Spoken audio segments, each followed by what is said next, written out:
జై శ్రీరామ్. అందరికీ నమస్కారం. వెల్కమ్ టు న్యూస్ అఖండ.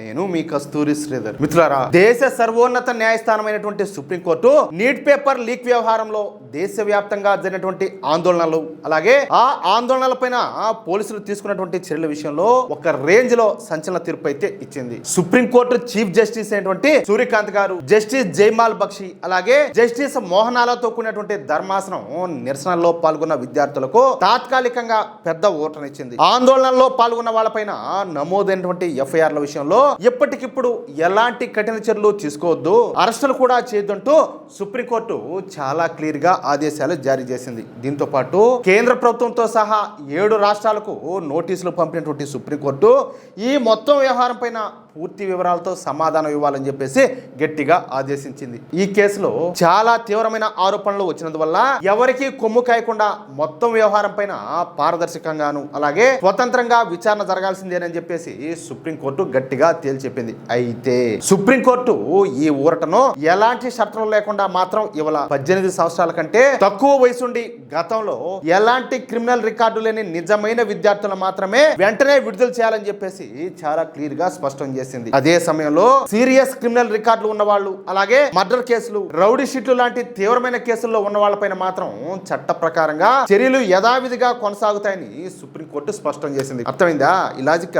అంతేకాదు, ఈ కేసు విచారణలో ఎలాంటి అనుమానాలకు తావు లేకుండా నిరసనలకు సంబంధించినటువంటి ప్రతి వీడియో, ప్రతి ఫోటో, అలాగే డిజిటల్ సాక్ష్యాన్ని సురక్షితంగా భద్రపరచాలని అన్ని రాష్ట్ర ప్రభుత్వాలకు ఆదేశాలు జారీ చేసింది. ఒకవేళ పోలీసులు ఏమైనా సరే హద్దు దాటి విద్యార్థులపైన దాడి చేసి ఉంటే వాళ్ళపైన, అలాగే నిరసనకారులు పోలీసులపైన దాడులకు తెగబడి ఉంటే వాళ్ళపైన కూడా అంతే రేంజ్ లో విచారణ జరుగుతుందని, చట్టం ముందు అందరూ కూడా సమానమేనని చాలా క్లియర్ గా తేల్చెప్పేసింది. మరోవైపు సుప్రీంకోర్టు నిర్ణయంతో కాక్రోచ్ జనతా పార్టీకి మళ్ళీ దిమ్మ తిరిగి బొమ్మ కనపడేది. ఎందుకంటే కాక్రోచ్ జనతా పార్టీ ప్రతినిధి అయినటువంటి సౌరవ్ దాస్ మీడియా ముందుకొచ్చి సుప్రీంకోర్టు పెట్టినటువంటి ఏ ఒక్క కండిషన్ కూడా మేము ఒప్పుకోమని చెప్పేసి రంకిలేస్తాడు. కాదియా, సుప్రీంకోర్టు చెప్పినా మేము విన్నామంటే ఇంక నువ్వు ఎవరు చెప్తే వింటావు?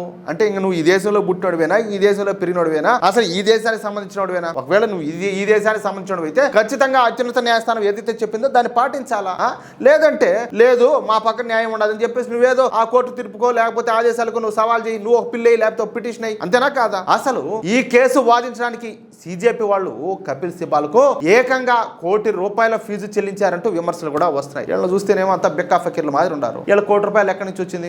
ఈ కపిల్ సిబాల్కు ఇచ్చేదానికి డబ్బులు ఎవరున్నారు వీళ్ళు వెనక అంటాలే? ఆ ఫండింగ్ యాడ్ నుంచి వచ్చింది ₹1. ఒకవైపు అందరినీ కూడా క్షమించేసామని చెప్పేసి డ్రామాలు ఆడుతూనే మరోవైపు ఇంత భారీ మొత్తం పెట్టి కేసు వాదించాల్సిన అవసరం ఏమొచ్చిందని చెప్పేసి చాలా మంది మండిపడతారు. అంతే కదా, ఈ సుప్రీంకోర్టు తీర్పుతో కాక్రోచ్ బ్యాచ్ వేసేటువంటి ప్లాన్ అంతా కూడా గోదావరిలో కలిసిపోయి నాశనం అయిపోయిందని, అందుకే ఇప్పుడు వీళ్ళంతా కూడా గోల చేస్తున్నారని చెప్పేసి తెలుస్తుంది. ఇక ఈ గోడ మధ్యలో మెయిన్ లీడర్లో పారిపోవడం పెద్ద చర్చనీయాంశంగా మారిపోయింది. ఇక్కడేమో కాక్రోచ్ జనతా పార్టీ నేతల మాటలు విని నిరసనలకు దిగిన వాళ్ళు, పోలీసుల పైన అదే విధంగా ప్రభుత్వ ఆస్తులపైన దాడులు చేసిన వాళ్ళు ఇప్పుడు పోలీస్ స్టేషన్ లో మగ్గిపోతా ఉంటే, వాళ్ళ ఇళ్లపైన పోలీసులు దాడులు చేస్తా ఉంటే, మరోవైపున పార్లమెంట్ లో దీనిపైన రచ్చంతా కూడా జరుగుతా ఉంటే, అభిజిత్ దిప్కే మాత్రం ఒక బ్యాగ్ ఒకటి తేల్చుకొని అమెరికాకు పారిపోయి అక్కడి నుంచి బై అని చెప్పేసి వీడియోలన్నీ కూడా చేస్తాడు, రీల్స్ పెట్టుకుంటా కూర్చున్నాడు. ఇంకో మహానుభావుడు ఎవరు, సోనం వాంగ్చుక్, నిరాహార దీక్ష అంటూ దొంగ దీక్షలన్నీ కూడా చేసి హాస్పిటల్లో నుంచి డైరెక్ట్ గా గాంధీ సమాధి దగ్గరికి పోయి అక్కడి నుంచి మెల్లగా జారుకున్నాడు. అర్థమవుతుందా?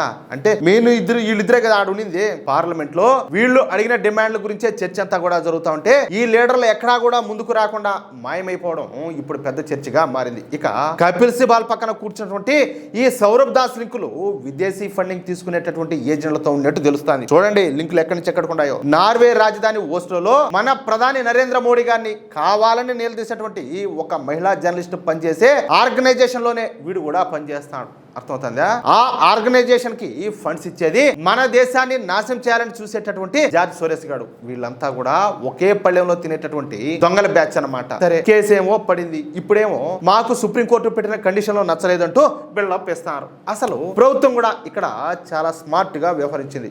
నేను ఈ మాట ఎందుకంటున్నానో కొంచెం జాగ్రత్తగా వినండి. బీహార్ ప్రభుత్వం అయినా కేంద్ర ప్రభుత్వం అయినా కేసులు ఒకవేళ వెనక్కి తీసుకుంటామని చెప్పేసి కాగితం పైన రాసిచ్చినంత మాత్రాన వీళ్ళు బయటపడిపోయినట్లు కాదు. రూల్ ప్రకారం ప్రభుత్వం కేసులు వెనక్కి తీసుకోవాలని నిర్ణయం తీసుకున్నంత మాత్రాన పని అయిపోయినట్టయితే కాదు. ఎందుకంటే పబ్లిక్ ప్రాసిక్యూటర్ జడ్జి ముందుకు పోయి ఇది పర్సనల్ కేసు, ప్రభుత్వం ఈ కేసును వెనక్కి తీసుకోవాలని చెప్పేసి నిర్ణయించిందంటూ అప్లికేషన్ పెట్టాలా. అప్పుడు జడ్జి కూడా అసలు ఈ కేసును ఎందుకు వెనక్కి తీసుకుంటారు, దీని వెనక కారణాలు ఏందంటూ గట్టిగానే నిలదీస్తారు. అర్థమైందా? గతంలో అఖిలేష్ యాదవ్ ఉత్తరప్రదేశ్ కు ముఖ్యమంత్రిగా ఉన్నప్పుడు కూడా ఉగ్రవాదుల పైన పెట్టిన కేసులు వాపస్ తీసుకుంటామంటే హైకోర్టు జుట్టు పట్టుకొని 4 ఊంపులు ఉంపి నేలకేసి కొట్టింది. అర్థమైందా? ఈ కాక్రోచ్ గాళ్లకు చట్టం గురించి ఎంత మాత్రం కూడా తెలియదు, రీల్స్ చేసుకోవడం మాత్రమే వచ్చు వీళ్ళకి అందరూ కూడా. అసలు ప్రభుత్వం వీళ్ళకి ఇక్కడే పెద్ద ట్రాప్ ఒకటి వేసింది. జంతర్ మంతర్ లో పర్మిషన్ తీసుకుని శాంతియుతంగా ప్రొటెస్ట్ చేసినటువంటి నిజమైన విద్యార్థుల కేసుల వరకే ప్రభుత్వం ఆలోచన చేస్తుంది. కానీ పర్మిషన్ లేకుండా రోడ్లపైన రచ్చ చేసి, పోలీసులపైన దాడులు చేసి, ప్రభుత్వ వాహనాలపైన దాడులు చేసి, ప్రభుత్వ ఆస్తులు పాడు చేసినటువంటి రౌడీల కేసులు మాత్రం ఎప్పటికీ వాపస్ అయితే కావు. అర్థమైందా? కోర్టులో సోలిసిటర్ జనరల్ తుషార్ మెహతా నిలబడి స్టూడెంట్లకు జరిగినది నిజంగా బాధాకరమే, ప్రభుత్వం స్టూడెంట్లకు పూర్తిగా అండగా ఉండాలి, కానీ అదే స్టూడెంట్లను అడ్డం పెట్టుకుని కొంతమంది రౌడీలు మధ్యలోకి చొరబడి పోలీసుల పైన దాడులకు దిగినారని చెప్పేసి కోర్టుకు చాలా క్లియర్ గా చెప్పినాడు. రేపొద్దున ఎవరు పడితే వాళ్ళు రోడ్లపైకి వచ్చి రచ్చ చేయకుండా ఇలాంటి నిరసనలకు ఒక లక్ష్మణ రేఖ గీయాలని చెప్పేసి మోడీ ప్రభుత్వం సుప్రీంకోర్టు అయితే కోరింది. అర్థమవుతుందా? ఇక పోలీసులు పెల్లెట్ గన్స్ వాడినారు, కరెంట్ షాక్లు ఇచ్చారంటూ ఒకవైపు ఆరోపణలు చేస్తున్నా పోలీసుల వాదన మాత్రం ఇంకొకలాగా ఉండాలి. డీసీపీ అనుమతి ఇచ్చిన తర్వాతే హద్దు మీరినటువంటి రౌడీలను అదుపు చేయడానికి పెల్లెట్ గన్లు వాడామని చెప్పేసి కోర్టుకంతా కూడా చెప్పినారు. అంతే కదా? ఇప్పుడు వాళ్ళు వచ్చి పోలీసుల మీద దాడి చేస్తా, ప్రభుత్వ వాహనాలు ధ్వంసం చేస్తా, ఆస్తులన్నీ కూడా ధ్వంసం చేస్తా ఉంటే పోలీసులు ఏమి కూర్చొని చూసా ఉంటారా? వాళ్ళకు తుపాకులు ఇచ్చింది ఎందుకు, ఇంకా లాఠీలు ఇచ్చింది ఎందుకు, ఎందుకంటాలే విద్యార్థుల ముసుగులో వచ్చి వీళ్ళంతా కూడా అరాచకాలు చేస్తా ఉంటే వాళ్ళు ఎందుకు సైలెంట్ గా ఉంటారు అంట. పరిస్థితి అదుపు తప్పకుండా తీసుకున్నటువంటి నిర్ణయమే తప్ప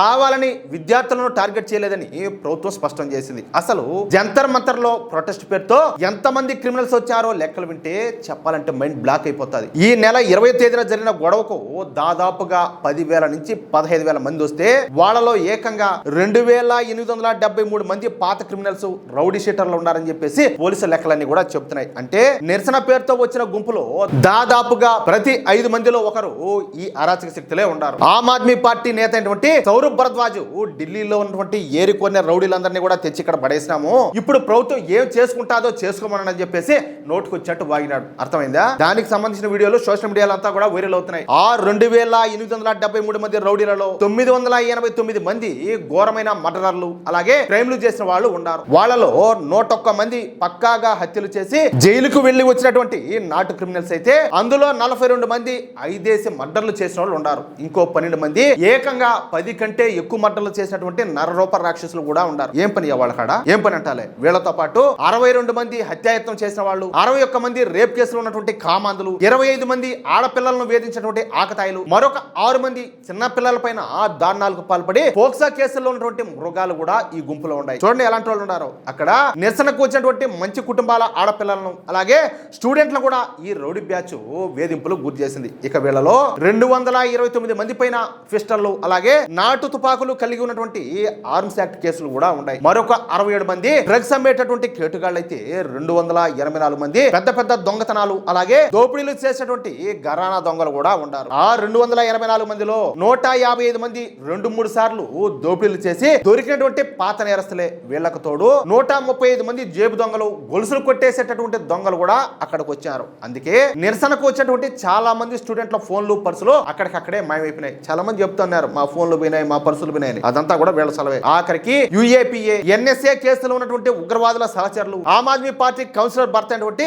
హాజీ అఫ్జల్ లాంటి వాళ్ళు 100 మంది రౌడీలను వెనకేసుకొచ్చి అక్కడ రచ్చ వేశారు. ఇంతమంది రౌడీలను, దొంగలను, అత్యాచార కేసుల్లో ఉన్న వాళ్ళను వెనకేసుకొచ్చి ఇప్పుడు కపిల్ సిబాల్ కావచ్చు అలాగే ఈ అభిషేక్ మను సింఘ్వి లాంటి పెద్ద పెద్ద లాయర్లందరూ కూడా కోర్టులో అయ్యో అందరూ కూడా సామాన్య ప్రజలకు విద్యార్థులకు అందరూ కూడా ప్రైవసీ తగ్గిపోతుంది, ప్రైవసీ లేకుండా పోతుంది, ఈ ఫేస్ రికగ్నిషన్ కెమెరాలు పెట్టకూడదంటూ డ్రామాలు చేస్తా దొంగ ఏడుపులంతా కూడా ఏడుస్తారు. ఎందుకో తెలిసిన ఈ ఆవారాగాళ్ళందరినీ కల్తీ ముండా కొడకలందరినీ కూడా కాపాడేదానికి. అలాంటి వాళ్ళు కాపాడతారంటే వీళ్ళు ఎలాంటి వాళ్ళు ఒకసారి మీరే ఊహించుకోండి. రౌడీలకు, రేప్ కేసుల్లో ఉన్న వాళ్ళకు ప్రైవసీ ఏందని చెప్పేసి జనాలందరూ కూడా కాంటించి అని చెప్పేసి మొహాన్ని ఓచారు. అందుకే సుప్రీంకోర్టు కూడా చాలా తెలివిగా 18 సంవత్సరాల లోపు ఉండి నిజమైన స్టూడెంట్స్ అయితే వాళ్ళని మాత్రమే వదిలేండి, మిగతా క్రిమినల్స్ లో ఒక్కడిని కూడా వదలదని చెప్పేసి చాలా క్లియర్ గా తేల్చి చెప్పింది. అందుకే ఇప్పుడు ఈ కాక్రోచ్ జనతా పార్టీ లీడర్లు మాకు ఈ కండిషన్ లో నచ్చలేదంటూ రీల్స్ చేసుకుంటా బిల్డప్ దుబ్బుతారు. ఒకవేళ ప్రభుత్వం కేసులు వెనక్కి తీసుకున్నా సరే ప్రైవేట్ వ్యక్తులు పెట్టినటువంటి కేసులు మాత్రం అలాగే ఉంటాయి. వాటి నుంచి తప్పించుకోవాలంటే వీళ్ళంతా మళ్ళీ పారిపోయి ఏది పంది కుక్కలు కదా బొక్కలో దాంకున్నట్టు వీళ్ళు కూడా దాంకోవాలా, లేదంటే కటకటాల వెనక చెప్పకూడదు తినాల్సిందే. అది అసలు విషయం. ఎట్టుంది న్యూస్ మిత్రులారా? ఈ న్యూస్ కనుక మీకు నచ్చినట్లయితే వెంటనే ఈ వీడియో లైక్ చేయండి. ఇక్కడ ఇంకో విషయం ఏంటంటే ఇంతటి విలువైన సమాచారాన్ని సేకరించడానికి చాలా సమయం పట్టింది. దయచేసి ఈ విలువైన సమాచారం పైన మీ అభిప్రాయాలను ఖచ్చితంగా ప్రతి ఒక్కరు కూడా కామెంట్ రూపంలో తెలియజేయండి. అలాగే ఇంతవరకు మీరు కనుక మన ఛానల్ ను సబ్స్క్రైబ్ చేసుకున్నట్లయితే ప్రతి ఒక్కరు కూడా మన ఛానల్ ను సబ్స్క్రైబ్ చేసుకోండి, సపోర్ట్ చేయండి ప్లీజ్. జై శ్రీరామ్, జై హింద్, భారత్ మాతా కీ జై.